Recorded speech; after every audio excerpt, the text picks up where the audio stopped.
eclipse chasers, and this will be my 15th total eclipse of the sun.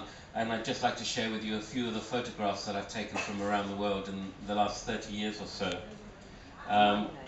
This one was taken in Turkey, 2006, where the solar eclipse was 3 minutes and 45 seconds in duration total. And this was taken about 1 o'clock in the afternoon. So you can see how dark it is in the red of sunset. This could be seen all the way around the sky. And near the temple you might be able to see the planet Venus that was visible during totality. This eclipse came through Africa and up through Turkey. And we are next to the Temple of Apollo, which is the sun temple, so that's very, very apt. These were taken in Zimbabwe, 2001. As you can see, the eclipse was for 3 minutes and 20 seconds, and the difference between these two photographs is about 2 minutes. So the first one, it's dark along the horizon, but the second one, you can see it's beginning to brighten up. So during totality, if you have clear weather, you can often see the shadow of the moon moving across and changing, so the light changes on the horizon as well. This is the diamond ring from a solar eclipse in Venezuela, 1998. This one was for 3 minutes and 44 seconds. And the diamond ring is over very quickly. It's only a few seconds at the beginning and the end.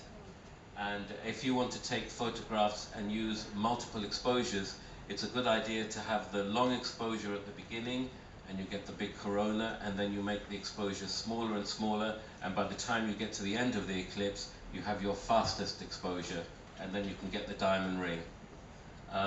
This eclipse was very nice because we could see 3 planets. We saw Mercury and Jupiter on either side of the sun, and Venus was a little bit further away. So that was very beautiful.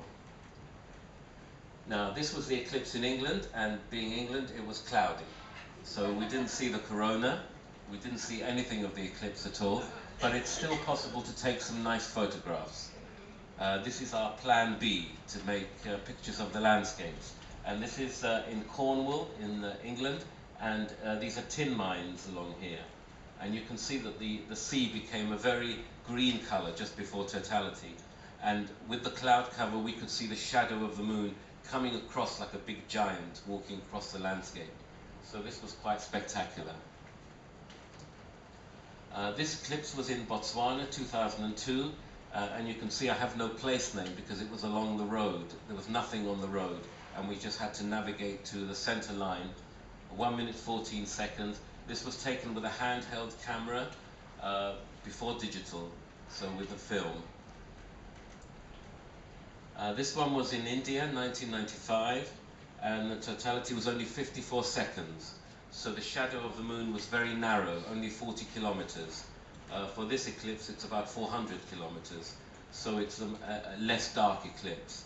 But still, the corona looks nice, and we could still see Venus during totality. This is in Chile, 1994, and this is on the high altiplano near Bolivia, about 3,000 meters above sea level. And you can see we made some nice pictures of the scenery before totality and during totality. And what I like to do if I'm with a few people, to get different people to do different things. So one person takes a panorama, somebody else takes a close-up of the sun, somebody else does the landscape, the approach of the shadow, and then we put the pictures together at the end. Because one person can't do everything, it's all over too quickly, and you really need to have time also to look at it as well. This was the eclipse of Mexico, 1991, a very, very long eclipse. You can see just under 7 minutes. And the longest eclipse I will ever see in my life. There will not be a longer one this century. This is a picture I took in the Philippines. I was on the roof of City Hall in General Santos City, and I took the church, and you can see the third picture, 4 minutes before totality, it's 98%. And you can still see the shadow of the tower of the church, but the sky is very dark. So just before totality, the sky will become very dark and very strange colors, but then totality is very, very quick. Within a few seconds, it goes very, very dark. This was my first digital eclipse, digital camera in Siberia, 2008, and you can see the red flame on the right, prominence. That is larger than the Earth. For it to be visible with the naked eye, it's bigger than the Earth. And my friends who are sitting here took this photograph, and you can see the planet Mercury near the Sun and Venus a little bit further away from the Sun. For this eclipse, Venus will be to the left of the Sun, but Mercury will be to the right of the Sun, and both will be bright. Mars is also visible, but maybe you won't see Mars because it's much fainter. This was Australia, 2012, and this eclipse was about the same length as the eclipse will be in Torshavn. And you can see there are some clouds, but the light is it's a beautiful white color. It's very different to sunlight. So you can make good pictures even with the clouds. And just as totality began, you got this cloud came in front of the Sun, and it made a cone. And you can see Venus above the cone as well, and the reflection of the sunlight in the distance. But the cloud disappeared, so we got to see the corona, and this is the chromosphere. Red colors along the surface of the Sun, and you can see those with the naked eye as well. You have to remember to take your glasses, your eclipse glasses off during totality, and you will see all these effects. And this, of course, is the diamond ring, with a little bit of cloud as well. And when you see the diamond ring, everything lights up, and that's the time to start using your filters again. Last year, 2 years ago, I went to Uganda to see an eclipse lasting for 22 seconds. So if you think you are crazy, I'm even more crazy. But I also saw the gorillas and did a safari as well, not at the same time. But you can see the corona has some nice shapes. I took this photograph with a handheld camera, so this is what you can do. This was taken by a friend who was with me on a tripod, and you can see the red chromosphere all around the Sun, because for this eclipse the moon was only just big enough to cover the Sun, so you could see the redness around. For the Faroe Islands, the moon will be a little bit bigger, so you will only see the redness on one side.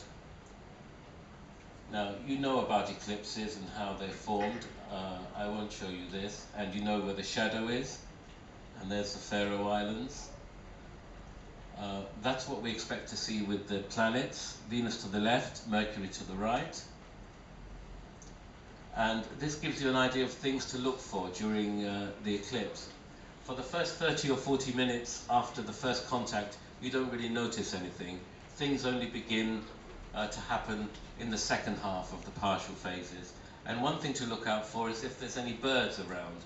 Bird life starts to go a little bit crazy because they think it's becoming nighttime. And the light from the Sun becomes a very golden color, and you can start to see the sky color changing. If there are clouds, the contrast improves so that the cloud stands out from the background sky. And you can see the shadow approaching. The shadow will approach from the southwest. The Sun will be in the southeast, and the shadow will approach from the southwest. So if there are distant clouds, you can see those getting dark before the shadow gets to you. During totality, remember, you don't need eye protection. You can look at it with the naked eye. Look at the corona, look for planets, look for the red of sunset. It will be all around, except in the north. The north will be much darker because the shadow of the moon is a very long shape. And in the north, it will be we are a long way from the edge of the shadow facing northwards. And you might hear bird song as well. And when the Sun comes back, you'll get the diamond ring. And then finally, with fourth contact, the eclipse ends, and then we start to think about the next one. This is next year, 2016, in Indonesia, and we're hoping to be in Sulawesi. And I think that's it.